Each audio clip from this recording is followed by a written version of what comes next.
Good morning all of you.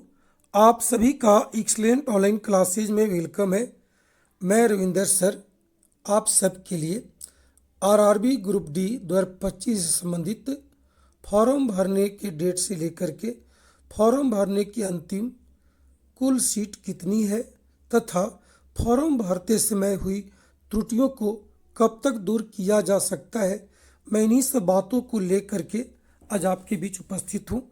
आप आइए और एक एक करके सारी बातों को सुनिए, क्योंकि यह आपके लिए अंतिम मौका होगी फॉर्म सुधार करने का। अगर आप इसमें मिस करते हैं या आप भूल बस छोड़ देते हैं तो शायद ये आपके लिए आखिरी मौका होगी। इसलिए आप ज़रूर एक बार पूरी बातों को ध्यानपूर्वक सुनिए और समझिए। देखिएगा, ये जो परीक्षा होगी ग्रुप डी की, इसका नाम होगा, देखिएगा, भर्ती का जो नाम बताया गया है रेलवे ग्रुप डी भर्ती परीक्षा 2025। यानी आपकी जो परीक्षा होगी उसका नाम क्या होगा? रेलवे ग्रुप डी भर्ती परीक्षा 2025। इसमें जो कुल सीटें बताई गई है वह है 32,438। यानी ग्रुप डी के लिए कुल सीटें जो इस परीक्षा के तहत भरे जाएंगे उनकी कुल संख्या है 32,438। परीक्षा का जो मोड होगा, मतलब परीक्षा कैसे होगी, तो देखिएगा, कंप्यूटर आधारित टेस्ट होगा। इसको कहते हैं सीबीटी मोड कहते हैं, याद कीजिएगा। सीबीटी मोड यानी कंप्यूटर से आपकी ऑनलाइन परीक्षा होगी, याद रखेंगे इसको। अगला देखिए, फॉर्म भरने की जो आरंभ तिथि थी जो समाप्त हो चुकी है भाई, 23 जनवरी 2025 से फॉर्म भरना आरंभ हुआ था और जो अंतिम तिथि थी 1 मार्च 2025। यानी फॉर्म भरा जा चुका है। अब फॉर्म भरने की बात नहीं की जा रही है, सिर्फ केवल आपको मैं बता दे रहा हूँ कि 23 जनवरी से लेकर के 1 मार्च 2025 तक फॉर्म को भरा गया। आगे देखिएगा, अगर फॉर्म भरने के दौरान आपसे या कहें जहाँ से आप फॉर्म भरवाए होंगे वहाँ से कुछ त्रुटियाँ हुई होगी, आप उसको देखिए जरूर सुधार लीजिएगा। करेक्शन करने के लिए डेट आ चुकी है। करेक्शन यानी सुधार करने की जो तिथि दिया गया है वो 4 मार्च से ही आरंभ हो गया। 4 मार्च 2025 से सुधार होने की जो वेबसाइट है ओपन हो चुका है, आप जाइए और सुधार कीजिए। मैं आपको बता दूं, करेक्शन करने की जो अंतिम तिथि है वो आपका दिया गया है 13 मार्च 2025 रात 11:59 तक। यानी याद रखिएगा, 11:59 तक आप रात्रि तक आप फॉर्म में सुधार कर सकते हैं। अगर जैसे ही 12 बजेगा उसके बाद लॉक हो जाएगी और आप चाह करके भी जो कुछ गलतियां रही होगी उसको सुधार आप नहीं कर पाएंगे। इसलिए आप अगर फॉर्म भरे हैं, तैयारी में लगे हैं, तो एक बार ज़रूर अपने फॉर्म को एकदम बिल्कुल लाइन बाय लाइन 1 बाय 1 करके ज़रूर अध्ययन कर लीजिए, ताकि अगर कुछ गलतियां रह गई होगी तो वो आखिरी बार उसका आप सुधार कर लीजिए। यानी 13 मार्च तक आपके पास समय है सुधार करने का। यानी ये भी डेट अब अंतिम की ओर है। आप ज़रूर अपना भरा हुआ फॉर्म का जो आपको रिसीविंग मिला होगा उसको एक बार ज़रूर चेक कर लीजिए, जो कहीं कुछ छूट तो नहीं गया।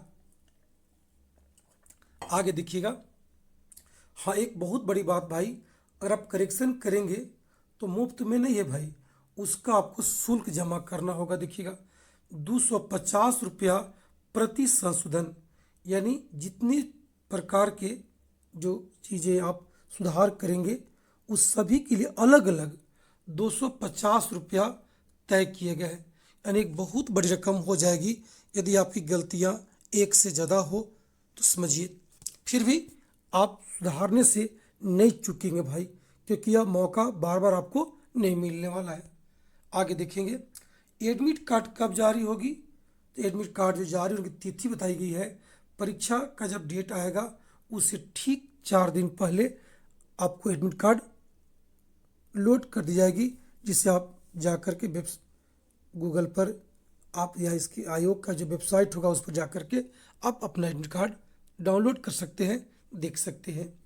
हाँ, एक बहुत बड़ी बात देखिए कि सुधार हम करेंगे तो कौन कौन चीज़ सुधार कर सकते हैं उसको आगे देख लीजिए। त्रुटियाँ जिसे आप सुधार कर सकते हैं भाई, देखिए क्या क्या दिया है। नाम में सुधार, अगर नाम को भरते समय आपका कोई स्पेलिंग छूट गया हो या कुछ गलती हो गया हो आधार कार्ड में, एडमिट कार्ड में, यानी मार्कशीट में, मैट्रिक इंटर में कुछ और तरीका से लिखा गया हो तो आप उसको एक कदम बारीकी से मिला लीजिए और सुधार कर लीजिएगा। जन्म तिथि भी अगर आप कुछ गलती भरा गया हो तो उसको आप सुधार कर सकते हैं। पिता या माता के नाम में अगर कुछ गलतियां हुई होगी, त्रुटियां, स्पेलिंग वगैरह होगा तो आप जाकर के एकदम बारीकी से बैठ करके सुधारने का प्रयास कीजिएगा। श्रेणी, कैटेगरी, यानी SC ST OBC general matter है, अगर इस पर कुछ अलग भरा गया हो तो आप उसको जरूर देख लीजिएगा ये आप किस श्रेणी में आते हैं और वहाँ पर भरा हुआ क्या है। परीक्षा केंद्र का चयन, हाँ ये बहुत बड़ी बात है भाई, इसमें आपको बोर्ड चेंज नहीं करने की बात कही गई है, ध्यान रखिएगा।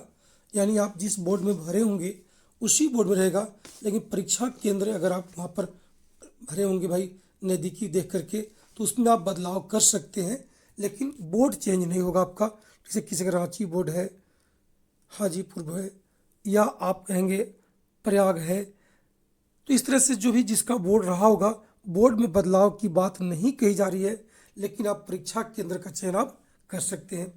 फोटो और सिग्नेचर अगर अपलोड नहीं हुआ होगा या यानी कुछ गलती हो गया होगा तो आप फिर से उसको लोड कर सकते हैं।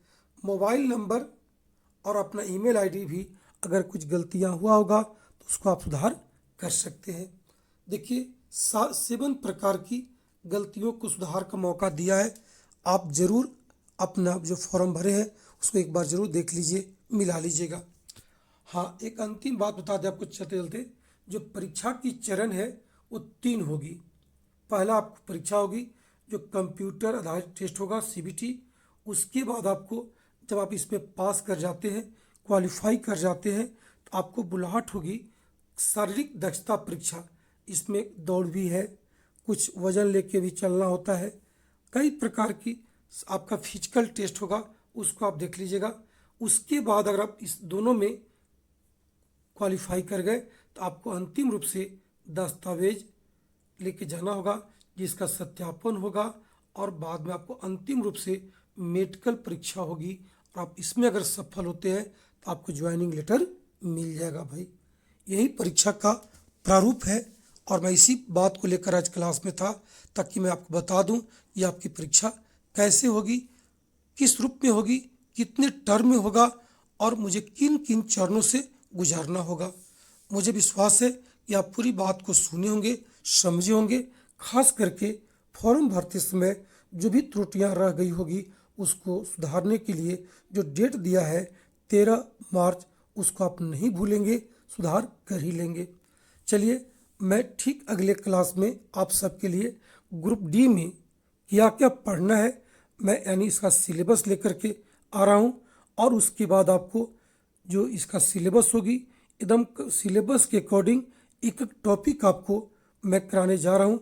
आप इस चैनल जुड़े और पूरी क्लास को घर बैठे कंप्लीट करें।